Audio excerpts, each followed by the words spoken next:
tindakannya cepat, berani, harus berani, tidak populer, tidak apa-apa. Karena yang nomor satu adalah soal keselamatan. Saya kalau ditanya apa 3 prioritas utama, saya katakan nomor 1 keselamatan, nomor 2 keselamatan, nomor 3 keselamatan. Itu 3 prioritas utama kita. Tidak ada yang lain. Dan saya minta kepada semua untuk merujuk kepada pengalaman kota-kota lain yang pernah mengalami, sehingga tidak perlu kita melakukan reinventing the wheel. Jakarta bukan kota pertama menghadapi. Tetangga kita Singapura merasakan, di utaranya Jepang ada merasakan, Tiongkok merasakan, Korea merasakan. Ambil cara-cara mereka, belajar cara-cara mereka. Ini ironis buat kita Bapak Ibu. Bagaimana dalam 2 minggu Singapura 2 bulan jumlah meninggalnya 0. Ini karena kita nggak bertindak cepat dari kemarin-kemarin. Ya sudah, sekarang yang lewat sudah lewat. Kita nggak usah nyalah-nyalahkan satu sama lain. Tapi kita dalam posisi nggak bisa lambat di sini. Jadi saya minta dalam semua rencana, Bapak Ibu, dengarkan pendapat teman-teman yang expert di bidang medis. Mereka yang tahu persis nih, seperti ini. Jangan tanya yang bidang lain. Karena ini adalah, kalau pertempuran tanyanya pada infanterinya nih, yang perang nih. Yang perang paling depan siapa? Tenaga medis. Mereka ceritakan langkahnya apa, tindakannya baik kita lakukan. Jadi untuk populasi secara umum, saya selalu sampaikan social distancing, menjaga jarak. Ruang rapat ini saja sudah dibuat berjarak.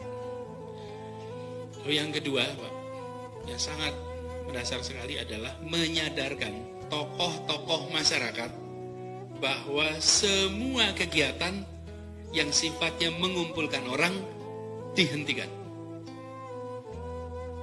Meskipun kegiatannya mulia, pengajian itu kurang mulia apa coba? Peribadatan kurang mulia apa?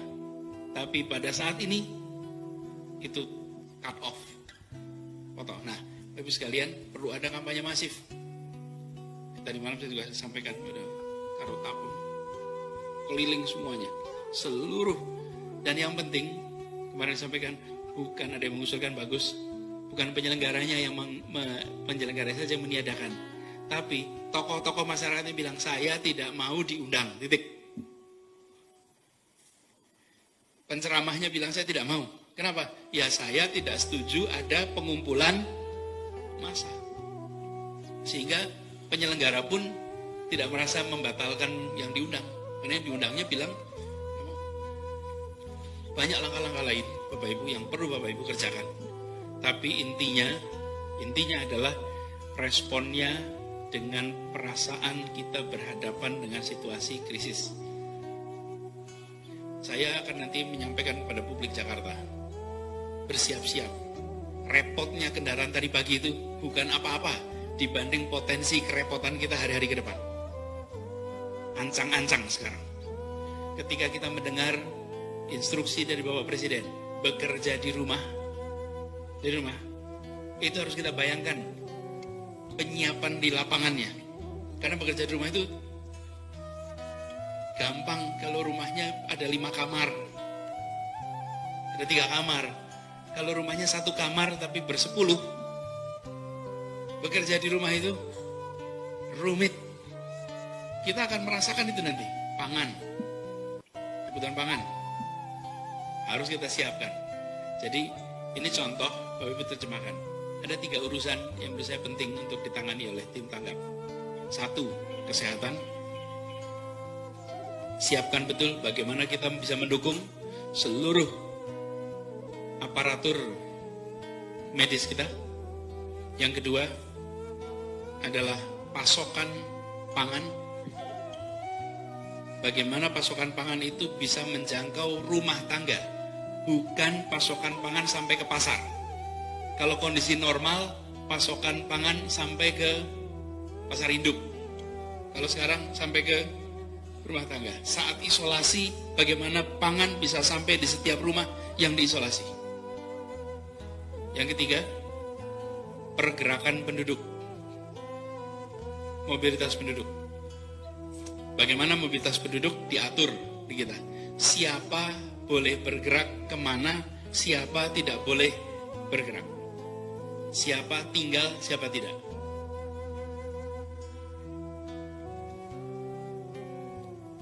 Yang keempat adalah pola komunikasi.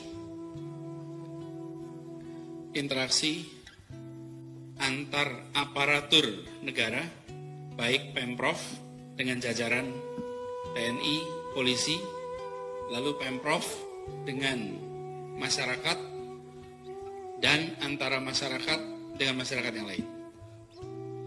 Jadi 4 hal itu Bapak Ibu perlu jadi fokus perhatian. Itu saja Bapak Ibu sekalian dari saya. Mudah-mudahan pesan ini kita pahami bersama dengan jelas. Dalam situasi begini kita tidak boleh membayangkan normal, boleh. Tapi saya yakin, insya Allah, daya tahan kita kuat. Ini bukan problem pertama yang dihadapi Republik ini. Kita sudah menghadapi tantangan banyak sekali. Di masa lalu kita hadapi dan kita berhasil. Sekarang insya Allah kita akan berhasil juga melewati ini dengan baik. Ini yang dititipkan pada Bapak Ibu, tugas penting, jalankan dengan sebaik-baiknya. Pesan saya terakhir untuk semua yang di sini. Ingat Bapak Ibu sekalian, kalau di pesawat itu ada tulisan, bila kondisi pesawat dalam status emergency dan masker udara itu jatuh, maka pasang dulu masker itu untuk Anda, baru membantu yang lain. Oke. Bapak Ibu harus sehat supaya bisa membantu yang lain. Kalau Bapak Ibunya sakit, ya nggak bisa membantu yang lain. Pastikan Bapak Ibu yang insya Allah kalau vitamin ada, makan cukup, olahraga. Yang agak kurang itu istirahat. Ya, istirahat kurang, tapi lainnya insya Allah siap. Selamat bertugas, terima kasih. Assalamualaikum warahmatullahi wabarakatuh.